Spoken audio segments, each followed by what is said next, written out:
But we were also another sort of essential part, or something that's often portrayed as an essential part of a robust national state, is a robust executive, which brings us to like Lincoln and presidential leadership, his relationship with Congress, with civil liberties. Like, is Lincoln that figure, that sort of strong executive leader? That's an interesting question, because David Donald long ago wrote an essay called Abraham Lincoln, Whig in the White House. Mm-hmm.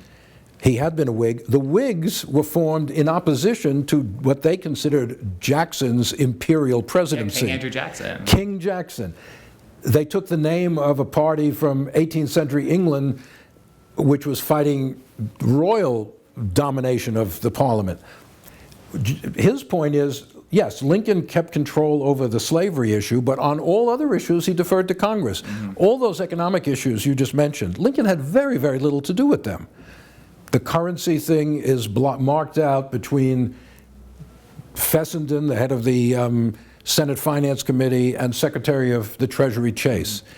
Pacific Railroad bill, Homestead. Well, Lincoln has always favored the Homestead, but Lincoln is not paying a lot of attention to those. He knows how to delegate authority. He's interested in the war and slavery. Is he a war powers president then, where sort of all the big executive moves are justified through war power, which pretty would much make it easy to roll pretty back? much through war power? Yes, war power justifies almost anything, mm-hmm. and Lincoln sees that. He understands that the war power is this tremendous reservoir of presidential power, mm-hmm. and he uses it, and he relies on it, and of course. It's hard to exactly demonstrate, but I think he uses it, even in emancipation, to justify things that might actually be done on other grounds, but this is the justification which nobody can challenge. Mm-hmm. The war. Nobody can say, if this is necessary for the war, then it's unassailable.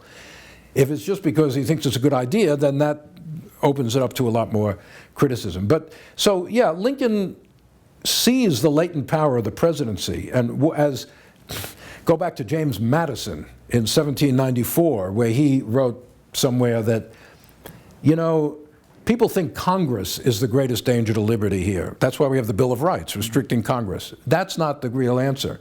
The real danger to liberty is the presidency in war. War exalts the executive. War is the great danger to liberty. It's ironic, because Madison got us into a war when he was president, right? But he says that's why we should not have wars. A republic should not be at war, because it will destroy liberty, because the president will become a kind of emperor in a war. Lincoln uses the war power in some areas, and civil liberties, of course, being a good example, where they trample on many people's freedoms. But both in class and in lecture, you were clear that you don't, at least in your view, Lincoln's not a dictator. He's not this authoritarian. What is a dictator? Lincoln did not suppress all criticism, far from it. There was plenty of it. He did not suppress elections. He did trample on some civil liberties, no question about it. He didn't have a modern conception of civil liberty. The idea of the dissenter standing up against the state was not a widespread idea in 19th century America. Especially probably not in the Civil War, when the people who might have been that dissenter column are marching for the Union, or many of them are now. Right, and when those who do dissent can easily be portrayed as traitors. Mm-hmm. It's not just dissent, it's aiding the enemy. So wartime is never the time when respect for dissent is going to be the most prominent feature of civil liberties. Lincoln was not a dictator. Lincoln did do things which I think set very bad precedents for future presidents in wartime, whether it's Woodrow Wilson, FDR, George W. Bush.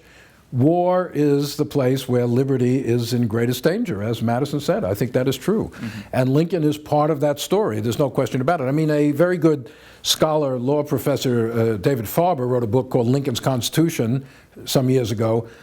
And, and he's basically a defender of Lincoln. But at the end, he says, well, Lincoln did these things, and George W. Bush has done these things, the Patriot Act. But actually, Lincoln was basically a good guy, and I don't much like Bush, so it was okay when Lincoln did it. Well, that's not a very good legal argument, about whether certain measures are justifiable or not. No, I just don't like it. Right. I'm putting that in colloquial terms. He had a more highfalutin way of putting it.